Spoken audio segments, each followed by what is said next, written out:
Creating a website on Wix using a mobile phone is possible through the Wix mobile app. Here's a guide. Download Wix app.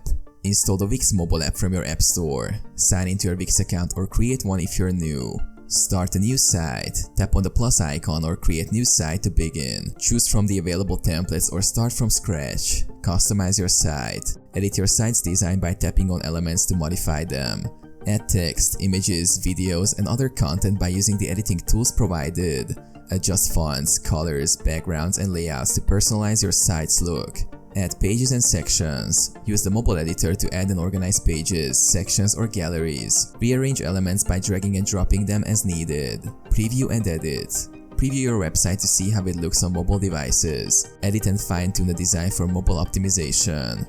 Publish your site. Once satisfied with the design and layout, tap Publish to make your website live. Manage your site. Use the app to manage your site, update content, and make changes as necessary.